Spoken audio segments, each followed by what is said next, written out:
News channel, सच है तो बोलेगा। केंद्रीय वित्त राज्य मंत्री पंकज चौधरी वाराणसी दौरे पर हैं। काशी आए वित्त मंत्री ने सर्किट हाउस में व्यापारियों के संग एक बैठक की और उनकी समस्याओं से रूबरू हुए। इस दौरान उन्होंने कहा कि भारतीय जनता पार्टी व्यापारियों के हित में सदैव काम करती है। केंद्रीय वित्त राज्य मंत्री पंकज चौधरी सर्किट हाउस में बैठक के बाद मीडिया से रूबरू हुए। इस दौरान उन्होंने मीडिया से बातचीत करते हुए राहुल गांधी से हो रही पूछताछ पर कांग्रेस की तरफ से देश भर में विरोध प्रदर्शन के आह्वान पर बड़ा हमला बोला। उन्होंने कहा कि इस तरह का विरोध प्रदर्शन निश्चित तौर पर भ्रष्टाचार को बढ़ावा देने की मंशा के साथ किया जा रहा है। वहीं उन्होंने बताया कि व्यापारियों और उद्योगपतियों के लिए सरकार बेहतर कार्य कर रही है। चीज़ों को बेहतर करने के लिए हम व्यापारियों और उद्योगपतियों से राय मशवरा भी ले रहे हैं। वहीं आगे उन्होंने कहा कि महंगाई पर जल्द ही अंकुश लगाया जाएगा। आज भारत बड़े अर्थव्यवस्था के रूप में विकास कार्य कर रहा है। देखिए, भारतीय जनता पार्टी और मोदी सरकार निश्चित तौर से व्यापारियों के हित के लिए, सभी समाज के हित के लिए काम करती है। और जीएसटी चूँकि नया अभी लागू हुआ है और तमाम शिकायतें हम लोग के पास आ रही थी, उसके संबंध में हम व्यापारियों से स्वयं मिल करके कि किन किन प्रकार की समस्याएं उनको आ रही हैं, ताकि उसमें कहाँ कमी है उसको हम लोग ठीक कर सकें, उसकी आज बैठक करने में आया। बढ़ती हुई महंगाई को काबू में करने के लिए वित्त मंत्रालय की तरफ से क्या प्रयास किया जा रहा है? देखिए, बढ़ती महंगाई कहीं ना कहीं एक कुछ फेज के लिए होता है। और अगर इस बीच आप देखें तो प्रधानमंत्री जी ने 2 मरतबे पेट्रोल डीजल का भी दाम घटाया, जो हमारे इम्पोर्ट होने वाले सामान थे उस पर कस्टम घटाया, जो चीज़ें ज़्यादा बाहर जा रही थी उसको एक्सपोर्ट पर भी रोक लगाया। ऐसे तमाम प्रयास हो रहे हैं और बहुत जल्द महंगाई कंट्रोल में आएगी। यूपी देश का आर्थिक हब बनने की ओर है, ऐसे में दंगाइयों के द्वारा हिंसा करने में इंडस्ट्री और इन्वेस्टर क्या किस तरह से देखते हैं? अगर आप देखें जिस प्रकार से यूपी में दंगाइयों ने दंगा किया, अब कानून अपना काम कर रहा है और कोई भी असामाजिक तत्व, चाहे वो किसी भी समाज का हो, बख्शा नहीं जाएगा। क्या लगता है इको फंडिंग का क्या लगता है? इको फंडिंग निश्चित तौर से पूरा आप देखें, अगर इस समय भारत दुनिया की सबसे तेज गति से बढ़ने वाली अर्थव्यवस्था में से एक है।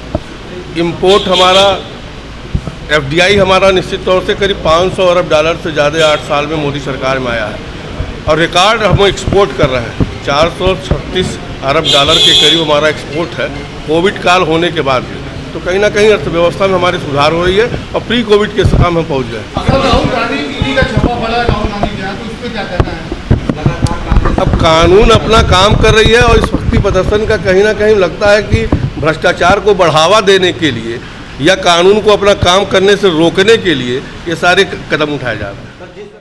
भदोही जिले में एक सूत बनाने के कारखाने में भीषण आग लग गई। आग लगने की वजह से कारखाने में रखी मशीनें और कच्चा माल जल गया। वहीं इस आगजनी से करीब 1.5 करोड़ रुपए के नुकसान का अनुमान लगाया जा रहा है।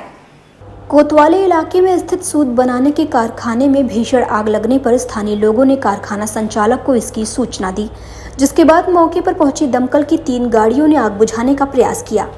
इन तस्वीरों में आप देख सकते हैं कि किस तरह से सूत बनाने के कारखाने में भीषण आग लगी हुई है। बताया जा रहा है कि कारखाने में भारी मात्रा में कच्चा माल रखा हुआ था। आग लगने की वजह से कच्चा माल और कई मशीनें जल गई हैं।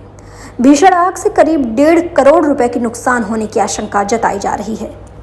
अब ये देखिए, आज जो है सुबह 6:30 बजे के आसपास हमें सूचना मिली है, 7:30 के आसपास सूचना मिली है कि यहाँ आग लग गई थी। और जिसमें सूत का कारखाना है, इसमें लगभग अब ये 7 व्यापारियों का माल जल गया है। 2 कैनिंग मशीन, 6 मशीन, 2 जनरेटर जल गया, जिसकी अनुमानित जो है कीमत लगभग 1.5 करोड़ बताई जा रही है।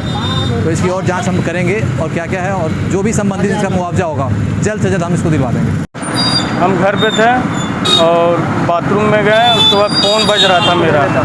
2 फ़ोन उठाने, तीसरा फ़ोन अहमद हमजा का था। अहमद हमजा ने फ़ोन किया, फरीद कहाँ हो? तब से मेरे घर पे एक लड़का नीचे आ गया कि फरीद भाई चला, वहाँ धुआं निकल रहा है। तो हम वहाँ से तुरंत भाग के आए, चाबी लेकर देख रहे हैं यहाँ धुआं निकल रहा है। आग कैसे लगी, कुछ पता चल पाया? कुछ पता नहीं चल पाया सर। कितना नुकसान हुआ होगा? सर 1.5 करोड़ रुपये। 7 हमारे व्यापारी हैं जो भदोही के व्यापारी हैं, काती वाले, सूत वाले, अंगा वाले, सबका माल था मेरे पास। आप ही के पास? हाँ। देश भर में बढ़ रही इस्लामिक जिहादी कट्टरता और हिंसा करने वालों के खिलाफ मिर्जापुर जिला मुख्यालय पर विभिन्न हिंदू संगठनों के लोगों ने जिला मुख्यालय पर प्रदर्शन कर हनुमान चालीसा का पाठ किया। इस दौरान जिहादी ताकतों पर कार्रवाई करने के संदर्भ में विश्व हिंदू परिषद, बजरंग दल व विश्व हिंदू महासंघ ने राष्ट्रपति के नाम जिलाधिकारी को पत्र सौंपा। जिला मुख्यालय पर प्रदर्शन कर रहे विश्व हिंदू महासंघ के जिलाध्यक्ष विशाल मालवीय ने कहा कि पिछले कुछ समय से देश भर में इस्लामिक जिहादी कट्टरता बढ़ रही है और योजना पूर्वक हिंदुओं पर हमले किए जा रहे हैं। श्री रामनवमी व हनुमान जन्मोत्सव पर देश भर में शोभा यात्रा के दौरान पथराव और हमले किए गए, जिससे राज्य सरकार को अनेक स्थानों पर कर्फ्यू लगाना पड़ा। वहीं आगे उन्होंने कहा कि ये बहुत दुख की बात है कि हिंदू समाज अपने ही देश में अपने आराध्य देवी देवताओं की शोभा यात्रा नहीं निकाल पा रहा है। इस दौरान उन्होंने कुल 7 सूत्री मांगों का पत्रक जिलाधिकारी को सौंपा और शीघ्र ही अपनी मांगों पर कार्यवाही करने की अपील की। संघ हिंदूवादी संगठन एक हो के एक बैनर तले आके ज्ञापन देके इसका पुरजोर विरोध करते हैं और हम चाहते हैं कि जो भी ऐसे दंगाई उपद्रवी हैं उनके खिलाफ कठोर से कठोर कार्रवाई की जाए। आप लोगों ने हनुमान चालीसा भी पढ़ा कर, हनुमान चालीसा तो हम लोग, अगर वो लोग सड़क पे जुम्मा पढ़ेंगे तो हम लोग हमेशा सड़क पे ही हनुमान चालीसा पढ़ेंगे, पाठ करेंगे। इसका अगर वो सब बंद कर देते हैं तो हम लोग अपने मंदिर में ही हम लोग हमेशा शांति के प्रतीक पे विश्वास रखते हैं। हम लोग शांति बनाए रखना चाहते हैं, पर जो उपद्रवी और देशद्रोही हैं वो सब सड़क पे उतर के ये जो गलत काम करते हैं उनका विरोध करने का हमारे पास यही तरीका है और इसको हम निरंतर करते भी रहेंगे। आज कहाँ पे पढ़ा गया? आज पढ़ा गया है विश्व हिंदू परिषद के कार्यालय इमलाहाबाद में, जिलाधिकारी कार्यालय पर। हाँ, जिलाधिकारी कार्यालय पे हम लोगों का ये विरोध प्रदर्शन है और हनुमान चालीसा हम लोग ऐसे ही पढ़ते रहेंगे अगर जब तक वो लोग शांति व्यवस्था नहीं बनाएंगे। बीते शुक्रवार को जुमे की नमाज के दौरान देश भर में हुए दंगे को देखते हुए वाराणसी पुलिस प्रशासन हाई अलर्ट पर है। प्रशासन द्वारा मुस्लिम बाहुल्य इलाकों में ड्रोन के माध्यम से निगरानी की तैयारी है, जिसको लेकर ट्रायल किया गया। आगामी शुक्रवार को जुमे की नमाज को देखते हुए बेनियाबाग पार्क से पुलिस के जवानों ने विधिवत ड्रोन कैमरे को उड़ाकर लोकेशन ट्रायल किया। इस दौरान दूर दूर तक के शॉट को कैमरे में कैद किया गया। यह एक ट्रायल था ताकि जरूरत पड़ने पर शहर भर के सीन को इसमें कैद किया जा सके। आपको बता दें कि जहां पिछले शुक्रवार को जुमे की नमाज के दौरान उत्तर प्रदेश समेत देश के विभिन्न जिलों में दंगे हुए थे, वहीं वाराणसी के नागरिकों ने इस धधकती आग के बीच अपने संयम का परिचय देते हुए गंगा जमुनी तहजीब को एक बार फिर जीवंत रखा था। आगे भी काशीवासियों से यही उम्मीद जताई जा रही है। वाराणसी समेत प्रदेश के अन्य जिलों में प्रचंड गर्मी के बीच अचानक मौसम के बदलाव से लोगों ने राहत की सांस ली। इस दौरान मौसम का आनंद लेने घाट एवं पार्कों में लोग पहुंचे। वहीं बीते कई दिनों से शहरवासी गर्मी और तपन से बदहाल थे। भीषण गर्मी के बीच अचानक मौसम का रुख सुहाना होने के कारण वाराणसी के वीरान पड़े घाट एवं पार्कों में लोगों की आवाजाही बढ़ गई है। लोग परिवार संग नौका विहार का लुत्फ उठा रहे हैं। आपको बता दें कि कई दिनों से प्रचंड गर्मी और लू के कारण लोग बाहर नहीं निकल पा रहे थे। ऐसे में मौसम का सुहावना होना और हल्के हल्के पड़ रहे फुहारों से सभी में काफी उमंग देखा गया। वहीं गर्मी से मिली राहत का शहरवासी जमकर आनंद ले रहे हैं। वहीं अगर बात पार्कों की करें तो राजनारायण पार्क बेनियाबाग में आकर्षक रूप देकर तरह तरह के झूले लगाए गए हैं, जिसका आनंद छोटे बड़े बच्चे ले रहे हैं। आज बहुत अच्छा मौसम है। हम लोग कल ही से प्लानिंग बना रहे थे, मौसम अच्छा हो जाता तो घूमने के लिए निकलते, लेकिन हाँ बहुत अच्छा लगा यार आके। गंगा घाट बहुत अच्छा लगा। मेरा नाम श्वेता सिंह है और हम लोग मतलब पूरी फैमिली के साथ सुल्तानपुर से आए हैं यहाँ पे आज बनारस घूमने। हम लोगों ने मतलब कल ही ऐसे नेट पे देखा कि आज का मौसम अच्छा होगा, तो हम लोग अचानक से ऐसे प्लान बन गया, कोई पहले से नहीं था, कि चलते हैं बनारस घूमते हैं, कोई बहुत दूर भी नहीं। और यहाँ आके तो मतलब बहुत अच्छा मौसम लगा। हम लोग बहुत देर तक नहाए वहाँ पानी में, आधे घंटे का बोल के 1.5 घंटे तक थे वहाँ पे। और हाँ, सबने मतलब बहुत एंजॉय किया यहाँ पे। वाराणसी शहर के भेलूपुर थाना क्षेत्र के तुलसी घाट घूमने आए नवयुवक का गंगा में स्नान करते वक्त डूबने से मौत हो गई। वहीं सूचना पर पहुंची एनडीआरएफ की टीम शव के छानबीन में जुटी हुई है। शहर के तुलसी घाट पर बीती रात आइसक्रीम व्यापारी ईशु अपने दोस्तों के साथ घूमने आया था। इसी दौरान गंगा में स्नान करने का मन बनाकर सभी स्नान करने लगे। तभी अचानक ईशु गहरे पानी में डूबने लगा। चीख पुकार सुनकर दोस्तों ने उसे बचाने की कोशिश की, लेकिन गहराई में पहुंचने के कारण उसकी मौत हो गई। वहीं दोस्तों की सूचना पर पहुंची एनडीआरएफ की टीम शव की तलाश में जुटी हुई है। कौन डूबा था, क्या नाम था? ईशु नाम था उसका। क्या करता था वो लड़का? आइसक्रीम का काम करता। बेचने या बनाने का? बनाने का नहीं, मतलब सप्लाई करता था मतलब। उसकी एज क्या रही होगी? वही 22 साल होगी। यहाँ पे कैसे पहुँच गए आप लोग? ऐसे ही आए थे, पार्टी आर्डर छूटा था रात में, बोला कि चलो आओ चलते हैं, तो वही आए। फिर हम लोग बैठे थे वहाँ पे, फिर उसके बाद नहा रहे थे 2-3 लोग, वही देख के गए सब। तो आप लोगों ने शोर नहीं मचाया जब डूब रहा था? तो शोर हुआ, वो मतलब डूब रहा था, वो इसका पैर खींचा, ये अंदर चला गया, फिर वो बाहर आया, फिर मतलब ये फिर हाथ और मार के ही भी बाहर आया, फिर उसके बाद वो अंदर गया, फिर बाहर नहीं आया। इस बात सूचना किसने पुलिस को दिया? 10 मिनट बाद कॉल किए थे 112 पे। वाराणसी के सिगरा नगर निगम उपकेंद्र में बिजली चेकिंग के दौरान अपार्टमेंट के अंदर लाठी डंडे से मारपीट कर घायल करने का आरोप लगाकर बिजली कर्मी धरने पर बैठे हैं। इस प्रदर्शन में बिजली कर्मियों ने मारपीट करने वालों की गिरफ्तारी की मांग की है। सिगरा नगर निगम उपकेंद्र पर प्रदर्शन कर रहे बिजली कर्मियों ने बताया कि 15 जून को रात्रि 11 बजे के आसपास सिगरा स्थित अपार्टमेंट में एचडीओ के कहने पर बिजली चोरी रोकने और बॉक्स सील करने के लिए संविदा कर्मी पहुंचे थे। इस दौरान वहां उपस्थित कुछ लोगों ने उनके साथ मारपीट की, जिसको लेकर बिजली कर्मी आक्रोशित दिखे।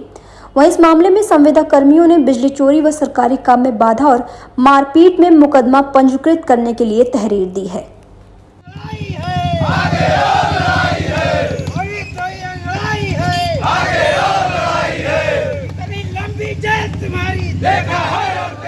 ऐसा है कि वर्तमान में विद्युत चोरी रोको अभियान के तहत हम लोग जांच कर रहे हैं। जांच के दौरान दिन में वहाँ पर पता ये चला, हमारे मीटर विभाग के लोग भी गए थे, उनके यहाँ मीटर नहीं लगा हुआ था, कि वहाँ डायरेक्ट चल रहा है।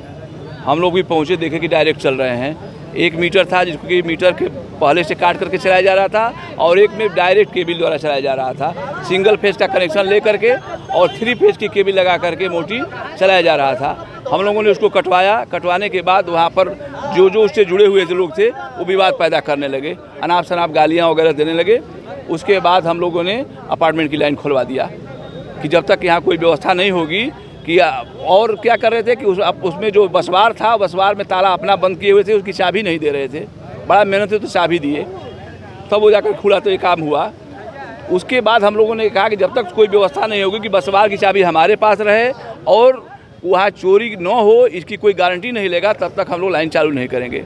अंत में 4 बजे करीब में कुछ व्यापार मंडल के नेतागण और लोग आए और उन्होंने ये कहा कि ये गलती हो गई है, अब आइंदा से गलती नहीं होगी, इन अपार्टमेंट की लाइन चालू करा दीजिए। तब जाकर के 4 बजे हम अपने कर्मचारियों को भेज करके अपार्टमेंट का डीओ बदवाया और लाइन चालू कराई गई। लेकिन उसमें ये कहे लोग कि आप अपना ताला बंद करवा दीजिएगा, हम लोगों को कोई आपत्ति नहीं है। उसी क्रम में इन कर्मचारियों को कहा गया था कि जा करके वहाँ ताला लगा देना। वही करने के लिए ये सब गए। उसके बीच में 8 साढ़े 8 बजे के करीब में एसडीओ साहब फिर गए थे। एसडीओ साहब की वहाँ पर व्यवस्था सब सुधर गई कि अभी है, तो देखा गया कि वैसे जिनका लाइन कटवाया गया था वो फिर जोड़ लिए थे। जिनकी लाइन 4 बजे कटवाई गई थी अवैध रूप से वालों की, वो फिर जोड़कर चला रहे थे। एसडीओ साहब पुनः कटवाए, कटवाने के बाद ताला मंगवाए और एक ताला बंद किए। चूँकि 2 ब्लॉक में है, ताला एक बड़ा था एक छोटा था, एक ब्लॉक में तो बंद हो गया, दूसरे में बंद नहीं हुआ। तो कर्मचारियों को कहे कि दूसरा ताला लेकर के बाद में ला करके बंद कर देना।